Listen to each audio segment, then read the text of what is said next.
तो अब ज़रा चले और ज़रा देखें जो आंदोलन जो चल रहा है उसको लेके कांग्रेस क्या कह रही है। अभी क्रोनोलॉजी समझिए। स्वामीनाथन आयोग ने अपनी रिपोर्ट पेश की थी 2006-2007। उसके बाद में लोकतांत्रिक तरीके से प्रधानमंत्री, तत्कालीन प्रधानमंत्री मनमोहन सिंह जी निर्णय लेना चाहते थे। उन्होंने राष्ट्रीय विकास परिषद, नेशनल डेवलपमेंट काउंसिल, एक जमाने में प्लानिंग कमीशन हुआ करता था, एक जमाने एनडीसी हुआ करता था, नेशनल डेवलपमेंट काउंसिल की एक कमेटी बनाई, एक समिति बनाई, जिसके अध्यक्ष तत्कालीन गुजरात के मुख्यमंत्री नरेंद्र मोदी थे। फरवरी 2011 में उस समिति ने अपनी रिपोर्ट पेश की प्रधानमंत्री डॉक्टर मनमोहन सिंह जी को, और उस रिपोर्ट में, उसके फॉरवर्ड में, प्रस्तावना में, नरेंद्र मोदी जब के गुजरात के मुख्यमंत्री थे, वो लिखते हैं एमएसपी को कानूनी दर्जा देना चाहिए। 2011 को मनमोहन सिंह जी की सरकार में एक रिपोर्ट आई, उस पर बातचीत हुई, विचार विमर्श हुआ, उसका अध्ययन हुआ, विश्लेषण हुआ, तब हमारी सरकार चली गई। तब हमारे एजेंडा में खाद्य सुरक्षा कानून था, भूमि अधिग्रहण कानून था। तब जब ये काले कानून प्रधानमंत्री लाए राज्यसभा में, लोकसभा में, तब ये कानूनी दर्जा का मामला फिर से वर्ड पर उठा। क्यों? समझिए, क्रोनोलॉजी समझिए और इसका संदर्भ समझिए। एमएसपी को लीगल गारंटी देना तब जरूरी पड़ता है जब निजी बिक्री, निजी खरीद ज्यादा होता है।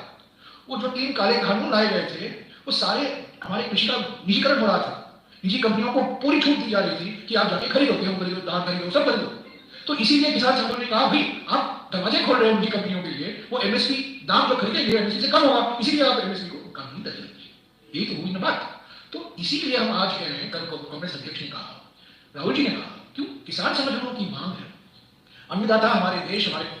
जयराम रमेश वैसे तो पढ़े लिखे लेकिन अनपढ़ों जैसी बात कर रहे हैं। संभवतः इन्होंने किसान कानून पढ़े नहीं थे, है ना। जो फार्म लॉज आए थे उसमें बहुत साफ लिखा हुआ था, आप कोई भी एग्रीमेंट कीजिए, किसान उससे कभी भी बाहर निकल सकता है। किसान के ऊपर किसी प्रकार का कोई दबाव नहीं होगा कि मैं कब तक इसको चलाऊँ या नहीं चलाऊँ, वो कभी भी बाहर हो सकता है, ठीक है।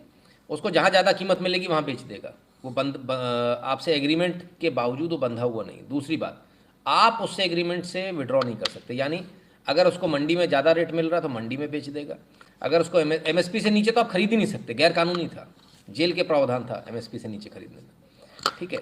अब इसके बावजूद यदि उसको किसी दूसरे व्यापारी से भी ज़्यादा पैसा मिल रहा है तो वहाँ बेच देगा, ये साफ क्लियर था उसमें। तो कहाँ, कौन सी दुनिया में रहते हैं, कहाँ से पढ़कर आते हैं, भगवान जाने। पर खैर क्या बोले। तो कुल मिलाकर जो है कहते हैं कि हम तो ये जो है एमएसपी का कानून लाने वाले थे। अच्छा, कानून लाने वाले थे ऐसा कह रहे हैं कि उसके बाद हमारी सरकार नहीं आई इसलिए हम नहीं ला पाए। सच में ऐसा है क्या? देखें जरा। कामिनी जी शुभकामनाएं, आपको भी बहुत बहुत शुभकामनाएं। चलिए, जयराम रमेश जी ने इतनी बड़ी बात कही है तो देख ले सच्चाई क्या है और क्या नहीं है। स्वामीनाथन रिपोर्ट क्यों लागू नहीं हो सकती, इसका जवाब अप्रैल 2010 में कांग्रेस की सोनिया गांधी सरकार ने विस्तार से दिया था। ये राज्यसभा में दिया गया जवाब है 16 अप्रैल 2010 को, ठीक है। और यहां उन्होंने साफ स्पष्ट तौर पर कहा है ये हम एक्सेप्ट नहीं करते। This recommendation however has not been accepted by the central government because MSP is recommended by the commission of agriculture cost and price, CACP, ठीक है ना।